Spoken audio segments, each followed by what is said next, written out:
Today we are turning visions into reality, and we are here at Diergaardt Interior Designs, who specialize in furniture design, interior design and retail design. My name is My.na, and this is My.na property, where we elevate everyday spaces and make them feel like home through thoughtful designs.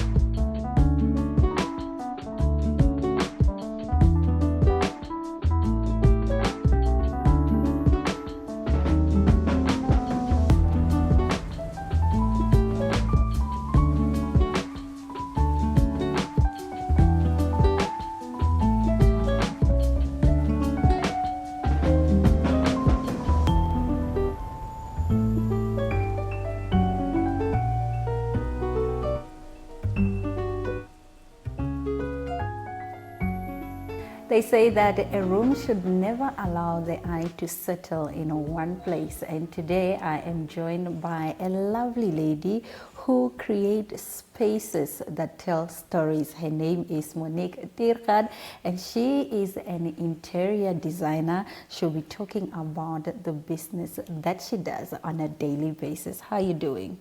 I'm good, and yourself? I am doing fantastic. So tell us about Diergaardt Interiors and how the idea came about. Well, I was a student in Cape Town at the time when I decided, you know what, I don't want to work for anybody else. I want to work for myself. And that's kind of how Diergaardt was established, DID for short. Yeah. And I finished university, and then I already started freelancing straight away. Yeah. Lived in Cape Town for about 9 to 10 years, for about 10 years, and then I moved back to Namibia, and then the dream just kind of continued. Yeah. Just went from there. I love it. So what type of services do you offer, if you can line them up for us in layman's terms? Well, we do interior design, we do interior decorating, we do furniture design, which means customized items for a specific function or for your home. We do retail design, so that is now for your shop fitting, your stores, and we do commercial as well for office spaces. And then we work on efficiency and flow.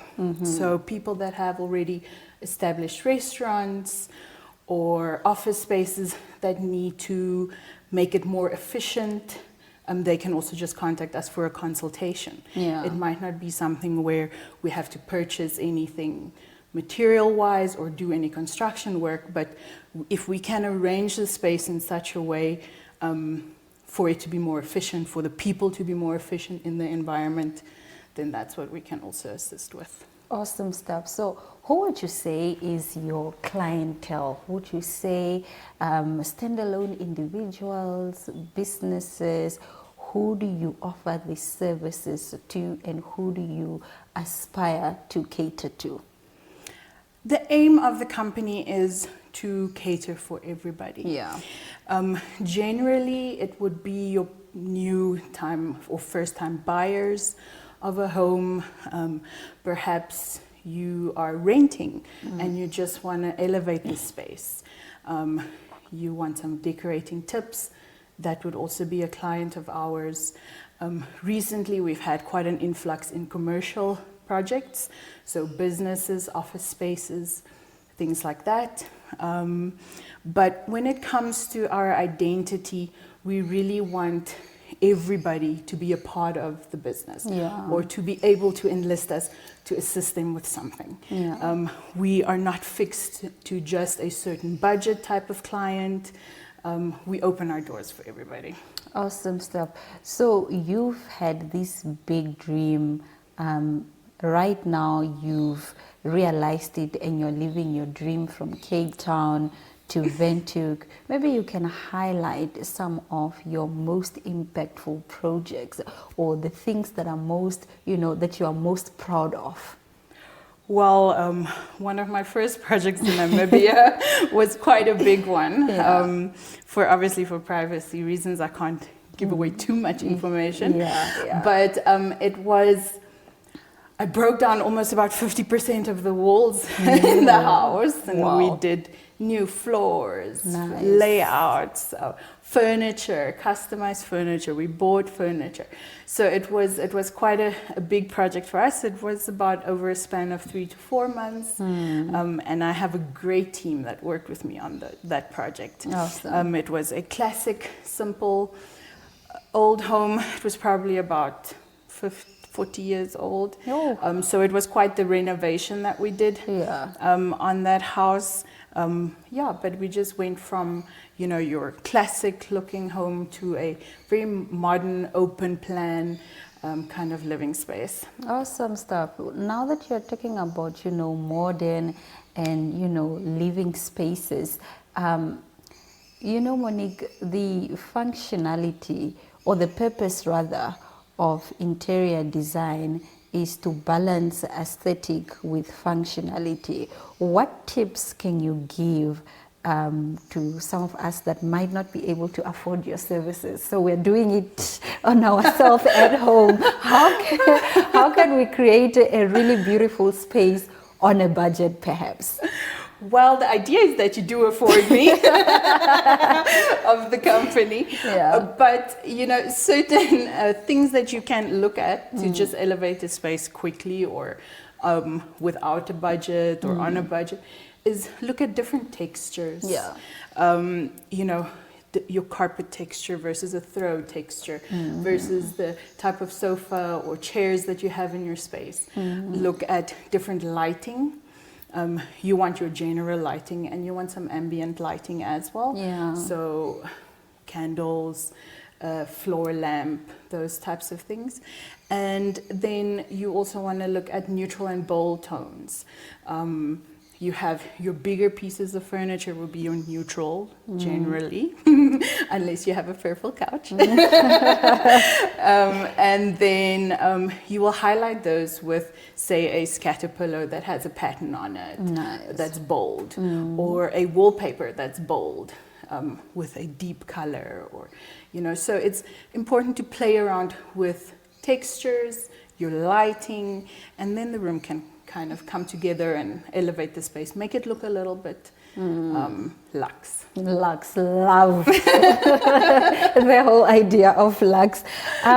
So what is then the difference between interior designing and exterior designing? I know a lot of people get confused. So maybe you can just outline for us the key differences.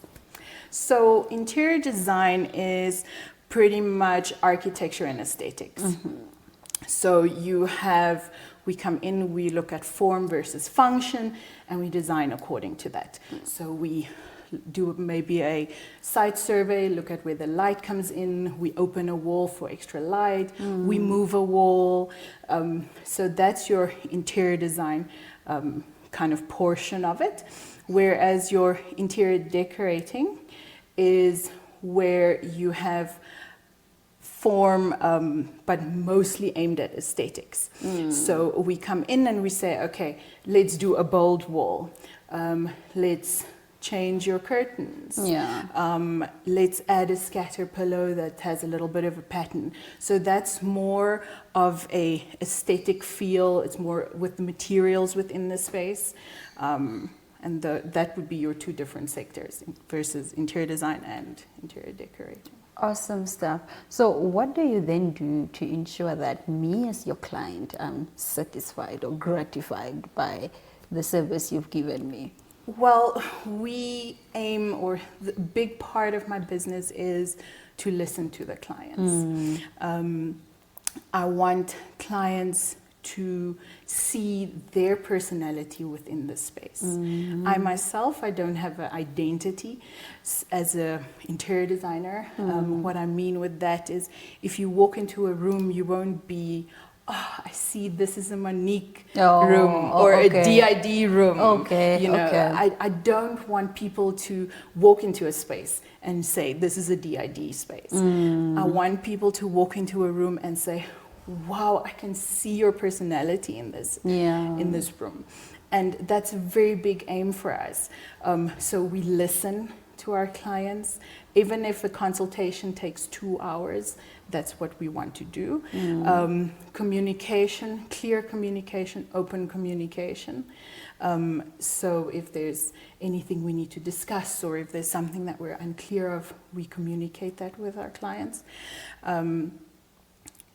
Clarifying. So when we're doing quotations and things like that, we try and be as transparent as we possibly can, because that is what clients want. They want to see where their money is going. They want to see what the costs are of certain things, and they don't want things to be hidden costs. You know, if something costs 10,000, they want to know where that goes and what that gets them. So those are our main things: listen, communication, and transparency. I love that you really prioritize, you know, the customer's need. I think that should be at the center of every business. So what would then I need as a client to be able to come to you for your service? What should clients have in place before seeking for an interior design, if I can put it that way? Well, house plans. If they don't, we always do measurements. So it's not 100% definitely need required. If it is a bigger business or a bigger home, then house plans and plans would be great. They need to have some sort of idea of what they want the space to feel like, what they want the space to look like. Because each space is not just about the aesthetic, but also about the experience that you have in the space, right? So as soon as you kind of have an idea of what that is that you want, give us a shout. And we will pull up. And if you don't know, we will always have a conversation like you and I are having. Awesome You stuff. know? Let's talk about trends. What have you seen thus far that, you know, people are enjoying when it comes to interior design? I see people love this minimalist look. Others are going for nudes. In your opinion, what have you seen? Well, that's definitely the trend now. Minimalist, we call it Japandi, or you call it Scandinavian. Those are the type of interiors that's coming up. There is still a control towards your bolder colors, bold aesthetics, maybe a nice bright wall. And then I've recently also noticed a little bit of movement towards pastel colors. So pastel colors, especially for children's rooms, for an art deco kind of space. People are also leaning towards that. But your natural elements are definitely becoming a big part of the design industry, especially also when it comes to office spaces. We have people leaning more towards a natural environment for people to be more efficient, to have more energy, to be more productive. So people are tending to lean more towards like plants, more plants in homes now, more natural woods, leathers. So that's kind of the trend where we're heading at. We're still looking at a bit of black tones here and there, or black metal finishes, like a little bit of a rustic feel coming in, but it's going a bit lighter again. So I think we're gonna lean on this Japandi Scandinavian style for a little bit longer. Awesome stuff. Monique, where can your potential clients find you? What are your communication channels? I mean, Facebook, Instagram, WhatsApp, I don't know, everything that you have going on. Well, we're on both. We're on Instagram, we're on Facebook. We have a link to our WhatsApp from both of those social media platforms. Nice. So I can join the group. You can join the group. Awesome stuff. And email? Can we reach you via email? You can reach me via email. It's DID, Interiors and Design @gmail.com. But again, we also have that same link on our social media. So once you find us, Diergaardt Interiors and Design, on Instagram or Facebook, then you will find all the other details as well. Awesome stuff, Monique. Thank you so much for joining us on My.na Property. We wish you all the best. Thank you very much. You're welcome. We will be right back. Please stick around.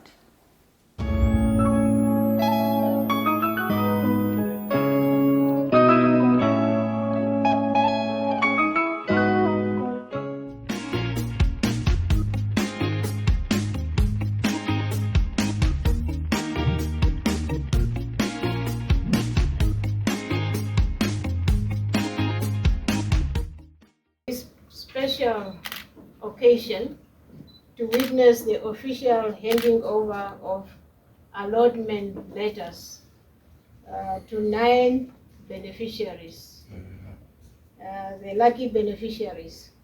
This is, of course, part of our national crucial land reform program.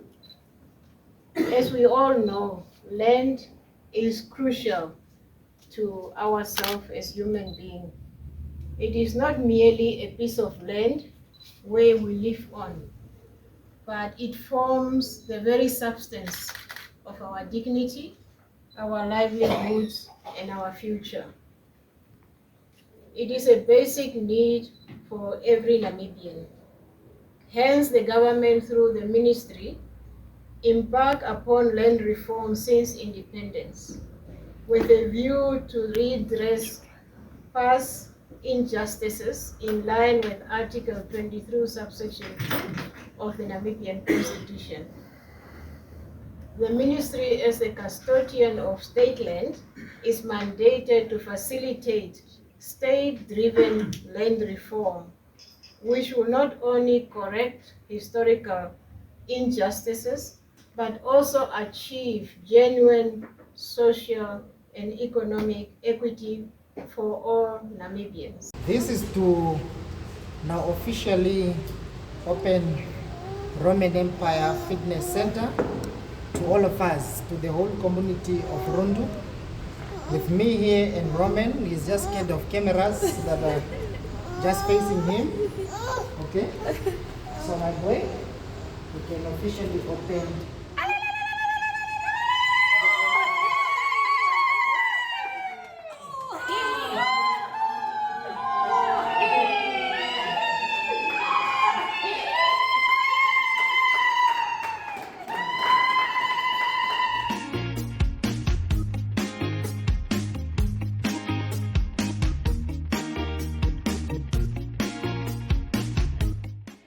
If you are looking to purchase a new home and are checking out places, you might be overwhelmed by the options and overlook what is actually important. Senior broker Nelio Mendes shares a few key pointers on what you should look for when inspecting a potential property. Gather around. The exterior of the property is just as essential as the inside. You would need to examine the roof condition, check for missing shingles, signs of wear, or any sagging that could indicate a need for repair. Consider the foundation. Look for cracks, unevenness, or signs of water damage. Other aspects to pay attention to include inspecting for peeling paint, rotting wood, or damage to ceiling board and corniness. When it comes to landscaping and drainage, ensure the ground slopes away from the house and that there is no sign of water pooling, which could lead to foundation issues. Also, ensure the pool and the equipment are in working order and have no leaks. According to RE/MAX of Southern Africa, the general defects, faults, or failings to check for include the roofing for leaks or cracks or structural issues, all electrical systems and wiring, the plumbing system for water pressure issues or leaks, including the swimming pool if you have one, the sewage system on your property, septic, conservancy tank, or whatever sewerage disposal system applies to make sure there are no blockages or leaks. the foundation for cracks, bulges, flooding and dampness, wet walls and any mold or problem with tiling. If your house has excess water that needs to be pumped away, you will need to declare this and appropriate information about your pump or drainage system. Check for structural defects associated with the property boundary. Is there any disagreement between you or anyone else about the boundary lines of your property? Does anything encroach on the property? If you have made alterations, extended or built more structures on the property, were these properly approved by the council? Has the property or any part of it been declared a historic monument or a heritage site? Plumbing. Inspect under sinks and around toilets. Check water pressure and the age of the water heater. Cabinetry. Look for water damage, especially under sinks. Ensure cabinets and drawers open and close properly. Neighborhood and location. Noise level. Visit the property at different times of the day to assess noise levels from traffic, neighbors, or other sources. Proximity to amenities. Consider the distance to school, shopping centers, public transportation, and other essential services. Review any disclosures provided by the seller to provide and understand known issues with the property. Check for any additions or renovations and ensure they were done with proper permits and up to code. Ensure the floor layouts meets your need with a logical flow between rooms and adequate space. Consider the amount of natural light in key living areas. Consider the potential future costs of maintaining the property, such as replacing the roofing or painting.